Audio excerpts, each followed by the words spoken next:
time and the living is anything but easy. But the Kansas City Chiefs are in training camp, Chris. 2012 NFL training camp is underway, and we were on hand last Friday to see the opening of camp. It's football season, baby! Let's do this thing! Alright, here you go. The Sports Horn is live from St. Joe, Missouri. Chiefs training camp. Opening practice, getting ready to get underway here on Friday. Get ready to go check out some of the action, see what Chiefs are here and ready to go. We know first-round pick Don Terry Poe is on board. We're going to go out there and check out practice today. A little hot. We're going to go see how the players are responding to this new heat, see if they're going to be in shoulder pads, how this is going to go. Guys, we can't wait. Check out St. Joe. Festivities are here. The Sports Horn is here. Here we are, guys. Day one, training camp, Kansas City Chiefs 2012. The journey begins here. As you can see behind me, the players are starting to practice, and the Sports Horn's never been so excited. Go to the website, www.facebook.com/the Sports Horn. We'll be covering you all through training camp. Let's get it going. It is, man. It was my first opportunity to go up to St. Joe, see the new facilities, see the whole new, basically new training camp for the Kansas City Chiefs. It was so many years spent in River Falls, yep. Glenn.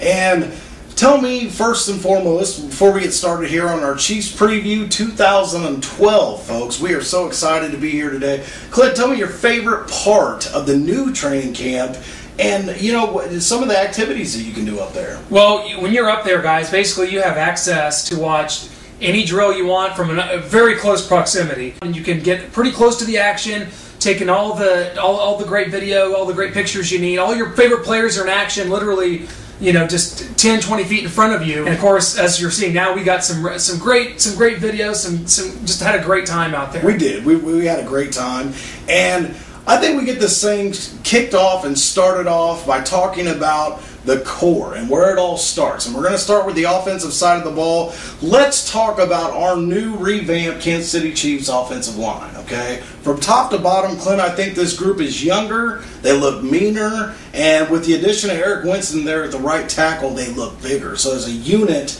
that is an intimidating group. I actually think Jeff Allen, the rookie from Illinois, who was a draft pick, I think he has a very good opportunity to make the team as a starter on that right guard, possibly in front of Ryan Lilja, which would put him and John Asamoah on the same line as they were in college. This looks like a big, physical, and nasty unit as we saw them from right up close.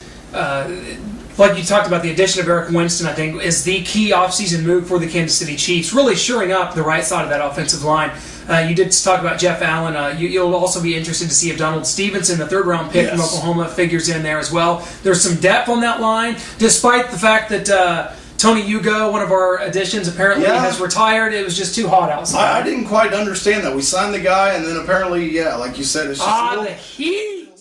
A little too hot to be a Kansas City Chief today. But, I think the most impressive thing that I saw when we were at training camp, we got this new offensive line that looks so great already. You put Jamal Charles and Peyton Hillis behind it, folks. What a tandem that's going to be this year. And fun to watch. If nothing else, that alone is worth the price of admission. Hey, you talked about Jamal Charles, one of our key guys coming back from injury, and we were able to watch some drills with Jamal Charles in him. He was cutting, he was finishing runs. And baby, he did not look like he was coming back from an ACL whatsoever. Fast as he's ever been, if not faster. That's no doubt about it. And that goes for Eric Berry as well. And a lot of our work that day, Chris, was spent watching the secondary, which returns all starters except for Brandon Carr, and we saw Stanford Routes in there for him. Obviously, Eric Berry back from injury. And what did you see from that unit, the Chiefs secondary, which I think is the strength of this football team? I agree. I think, what I saw was leadership. You have a lot of guys that really care about the team, and they care about winning, more importantly. Kendrick Lewis, obviously, he was a captain down there at Ole Miss. He brings that leadership to the table, and then you bring back Eric Berry, the guy that missed all last season because of the Stevie Johnson incident, which I'm still angry about. But you know what? I told him this when I saw him. He signed a ball for my son, and when I saw him at training camp, I said, Eric, is this going to be the year you're going to come back? You go to the Pro Bowl, or can we get there? Can the Chiefs make the Super Bowl? And Eric looked me in the eye and he said, we have the talent to do it, and I believe him. Anyway, you can sign at 2 gauge. G-A-G-E. G-A-G-E. You mean the word. You sounded big, dude. Thank you so much, man. He will wig out. Thank you so much, get back out there? Thanks a lot, Eric. You know, because with him, Brandon Flowers, and now the addition of Stanford Routt, you have a tall, athletic guy who, to me, is very reminiscent of Anande Asamoah, the highly touted free agent last year that went to the Philadelphia Eagles, and they paid a fortune for that guy.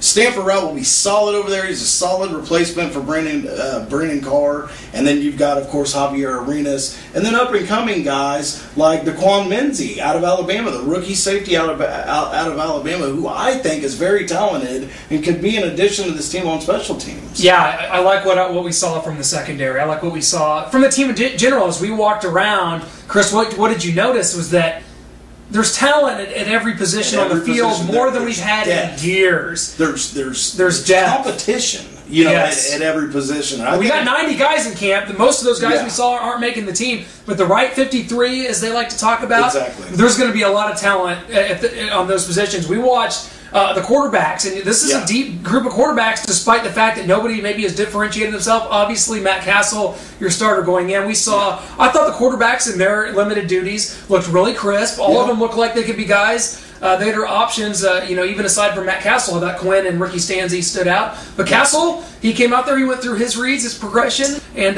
his drills were seamless as well. They were, Clint. And, I think the most exciting thing coming into this season, and compared to seasons past, is the depth at quarterback this year with Brady Quinn, Ricky Stanzi. A lot of people forget how good he was at Iowa. He led that team to a one-loss regular season record that season. And Clint, between him and then the internet sensation Alex Tanny there, guys, there is a lot of strong arms. There's a lot of smarts between all of them. And no matter what, I think the thing I'm the most excited about is if Castle goes down, now I feel like we have not just one, but maybe two guys that can step in, not come in and play like Tyler Palco, which was just awful to watch. Nobody should have had to paid to watch that.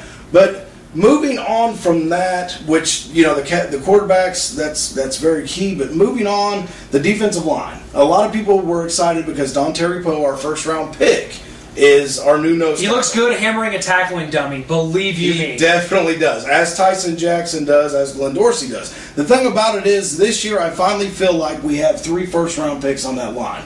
There is some depth behind those guys. No excuses anymore. Get it done or get out and let somebody else handle it. Well, we're going to find out. Romeo Cornell said Alex Torbillo, who is currently running with the first team at nose tackle, which is Don Terry Poe's position. How long will that last? Because we know eventually our first-round pick is going to be in there getting meaningful snaps. Now, you talk about Tyson Jackson and Glenn Dorsey, 2 SEC, 2 LSU guys, in fact, that have yet to come on as far as a unit. But Glenn Dorsey's gotten better. This is the year for Tyson Jackson, or it's done. It is. So how important is it for this line to come together and generate and plug gaps? Because the linebackers are going to have to make plays. Well, Clint, I think me and you are in agreement that we've never liked the 3-4 scheme. But if we were going to run it, we finally have what I considered, the skill set to run it with all the different players that we've drafted over the years. We now kind of fit the part. We have the players to fill the positions to run the 3-4. Tell me how you feel about the linebackers complementing, the defensive line. That's what the 3-4 scheme is all about. Like you said, is complementing what the 3 down linemen do up front. Our linebackers are as good and experienced and talented as we've ever had. Justin Houston's guy we loved from Georgia coming out a year ago. We had him in the first round. So he's a 3rd-round pick. He brought some sacks to the table a year ago. Hali, another great year. Of course, he gets held on every single play. We're going to need that.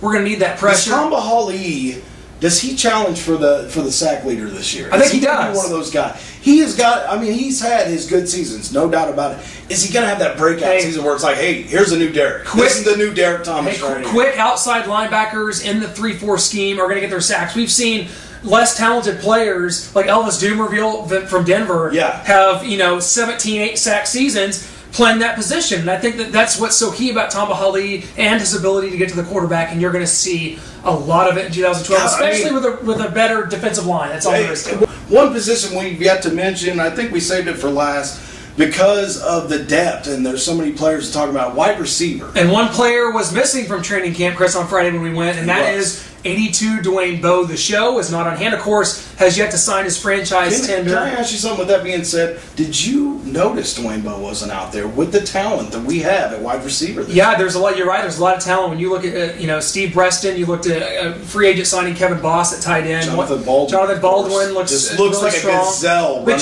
Chris, I know where you're going, but they have to get Dwayne Bowe in there. They do, or they've got to trade him. Yeah, they do. But you can't let to get something for him. No, you can't let it be a distraction. This team needs to stay where they're at, which is probably as mentally a focus of a team that Clinton or I have witnessed in a long time. And I think the one thing that we both kind of looked at each other and said when we got to camp, this is a big, fast, smart football team. That's which is what you have to have in the NFL. Let me ask you this.